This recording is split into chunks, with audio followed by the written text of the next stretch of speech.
പാർട്ടിക്കേറ്റ കനത്ത പരാജയത്തിനു പിന്നാലെ ഇപ്പോൾ ജമ്മു കാശ്മീരിലെ ഡെമോക്രാറ്റിക് പ്രോഗ്രസീവ് ആസാദ് പാർട്ടിയുടെ എല്ലാ യൂണിറ്റുകളും പിരിച്ചുവിട്ട് പാർട്ടി ചെയർമാൻ ഗുലാം നബി ആസാദ് പാർട്ടിയുടെ ജില്ലാ പ്രവിശ്യ ഭാരവാഹികളെയും ഇത് സംബന്ധിച്ച കമ്മിറ്റികളെയും പാർട്ടിയിൽ നിന്ന് പിരിച്ചുവിട്ടിരിക്കുകയാണ്.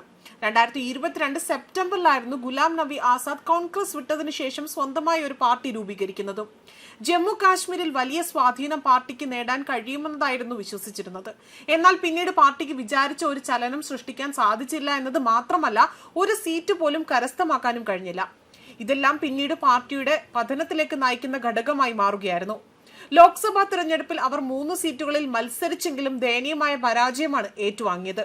പിന്നീട് നിയമസഭാ തിരഞ്ഞെടുപ്പിൽ 25 സീറ്റുകളിൽ മത്സരിച്ചെങ്കിലും വിവിധ മണ്ഡലങ്ങളുടെ കണക്കെടുത്താൽ പാർട്ടിക്കും സ്ഥാനാർത്ഥികൾക്കും നോട്ടേക്കാൾ കുറഞ്ഞ വോട്ടുകളായിരുന്നു ലഭിച്ചതും. സ്ഥാനാർത്ഥിക്ക് അവർ കെട്ടിവെച്ച പൈസ പോലും കിട്ടിയില്ല എന്നതാണ് മറ്റൊരു വാസ്തവം. എന്തിനധികം പറയുന്നു, പാർട്ടി സ്ഥാപകനായ ഗുലാം നബി ആസാദിന്റെ സ്വന്തം തട്ടകമായ ഗോദയിൽ പോലും വമ്പൻ തിരിച്ചടിയായിരുന്നു പാർട്ടി ഏറ്റുവാങ്ങിയതും.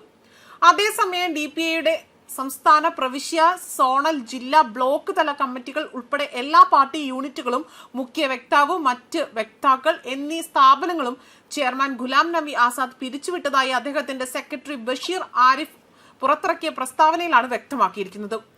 ഇത് കമ്മിറ്റികളിൽ യഥാസമയം പുനഃസ്ഥാപിക്കപ്പെടുമെന്നും അതുപോലെ പ്രസ്താവനയിൽ പറയുന്നുണ്ട്. ചില പാർട്ടി നേതാക്കളുടെ രാജിയെ തുടർന്നുള്ള ഒഴിവുകൾ നീക്കുന്നതിനായാണ് തീരുമാനമെന്നാണ് യുവാക്കളുടെയും സ്ത്രീകളുടെയും പുതിയ മുഖങ്ങളെയും നേതൃനിരയിലേക്ക് കൊണ്ടുവരാൻ ലക്ഷ്യമുള്ളതായും ഗുലാം നബി ആസാദിനെ ഉദ്ധരിച്ചുകൊണ്ട് ചില മാധ്യമങ്ങൾ റിപ്പോർട്ട് ചെയ്യുന്നുണ്ട്. അതേപോലെ തന്നെ കോൺഗ്രസ് വിട്ടതിനു ശേഷം 2022 സെപ്റ്റംബർ 26 ഗുലാം നബി ആസാദ് ഈ ഒരു പാർട്ടി സ്ഥാപിതമാക്കുന്നത്. ജമ്മു കാശ്മീർ രാഷ്ട്രീയത്തിൽ നിർണായക സ്വാധീനമായി പാർട്ടി മാറുമെന്ന വിലയിരുത്തലുകൾ ഉണ്ടായിരുന്നു. എന്നാൽ ഡിസംബറിൽ താരാചന്ദ്, അതുപോലെ മുൻ മന്ത്രി ഡോക്ടർ മൻമോഹൻലാൽ ശർമ്മ, മുൻ MLA ബാൽവാൻ സിംഗ് എന്നിവർ മുതിർന്ന നേതാക്കളെ പാർട്ടി വിരുദ്ധ പ്രവർത്തനങ്ങൾ എന്നാരോപിച്ചുകൊണ്ട് ആസാദ് പുറത്താക്കിയിരുന്നു. ഇതിനു പിന്നാലെ മുൻ മന്ത്രിയായ പീർസാദ് സായിദ് ഉൾപ്പെടെ തന്നെ 126 വ്യക്തികൾ, അനുയായികൾ രാജിവെച്ചിരുന്നു. ഇതെല്ലാം മുന്നണിക്ക് തിരിച്ചടിയാവുകയും കോൺഗ്രസിൽ നിന്നുൾപ്പെടെ തന്നെ കടുത്ത പരിഹാസങ്ങൾക്ക് വഴി തുറക്കുകയും ചെയ്തു. പിന്നീട് നടന്ന ലോക്സഭാ തിരഞ്ഞെടുപ്പിൽ 3 സീറ്റുകളിലും നിയമസഭാ തിരഞ്ഞെടുപ്പിലും അടക്കം 23 സീറ്റുകളിൽ മത്സരിച്ചെങ്കിൽ പോലും സംസ്ഥാനത്ത് ഇവർക്ക് കാര്യമായ സ്വാധീനം ചെലുത്താൻ കഴിഞ്ഞില്ല.